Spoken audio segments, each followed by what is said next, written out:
സ്ത്രീ യൂണിവേഴ്സിലെ അടുത്ത ഇൻസ്റ്റാൾമെന്റ് അല്ലെങ്കിൽ മാഡോക് ഹൊറക്കോം യൂണിവേഴ്സിലെ അടുത്ത ഇൻസ്റ്റാൾമെന്റ് വന്നിട്ടുണ്ട്. ധാമ, നമ്മുടെ റഷ്മിക മന്ദാന ആയുഷ്മാൻ ഖുറാന അഭിനയിച്ച പടം ആമസോൺ പ്രൈമിലെ 2 ഓപ്ഷനിലാണ് വന്നിരിക്കുന്നത്.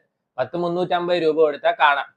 ആമസോണിനെ പറ്റി പറയുന്നില്ല, എലനക്കി പട്ടികളുടെ കിറിനക്കി പട്ടികളാണ്. നാളെ വോളിയം കൂട്ടാനും കുറയ്ക്കാനും കാശ് വയ്ക്കും. അജാതി ദാരിദ്ര്യം പിടിച്ചൊരു OTT പ്ലാറ്റ്ഫോമാണ്. സ്ത്രീ യൂണിവേഴ്സിനെ പറ്റി അറിയാത്തവര് ആദ്യം സ്ത്രീ കാണുക, പിന്നെ ബേഡിയെ കാണുക, മുഞ്ചിയെ കാണുക, സ്ത്രീ 2 കാണുക, ആൻഡ് ഫൈനലി ധാമ. സ്ത്രീ 2ന്റെ അവസാനത്തിൽ എന്താണ് നമ്മുടെ ബേഡിയെ വന്നിട്ട് പറയുണ്ടായിരുന്നു ഡൽഹിയിലെ വാമ്പയേഴ്സ് ഇറങ്ങിയിട്ടുണ്ട്, അങ്ങോട്ട് പോണത് റിസ്ക് ആണ് എന്നൊക്കെ. അവരെ പറ്റി പറയുന്ന സിനിമയാണ് ധാമ.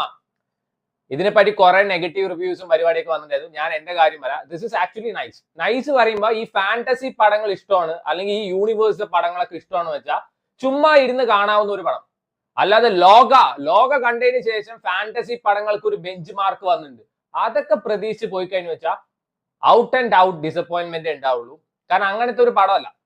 ഇതുവരെ ഇറങ്ങിയ സ്ത്രീ യൂണിവേഴ്സ് അല്ലെങ്കിൽ മാഡോക് ഹൊറക്കോം യൂണിവേഴ്സിലെ ഏറ്റവും വീക്കസ്റ്റ് പടമാണ്. പക്ഷെ ചുമ്മാ ഇങ്ങനെ രസത്തിൽ കണ്ടിരിക്കുക സമയം പോവാത്തപ്പം, അങ്ങനത്തെ ഒരു പടം. യൂഷ്വലി സ്ത്രീ യൂണിവേഴ്സ് എല്ലാ പടങ്ങളും എടുത്തു പോയി കഴിഞ്ഞാൽ അറിയാം ഒരു ഐറ്റം ഡാൻസ് നിർബന്ധമാണ്. എന്നാ ഈ പടത്തിൽ 3 ഐറ്റം ഡാൻസ് ഉണ്ട്. ആ 3 ഐറ്റം ഡാൻസ് ആണ് ഈ സിനിമയുടെ പ്രൊമോഷന്റെ ഭാഗമായിട്ട് ഇറക്കി വിട്ടിട്ടുണ്ടായിരുന്നത്. എന്നിട്ട് പോലും ക്ലിക്ക് ആയില്ല പറഞ്ഞിട്ട് ഈ റഷ്മിക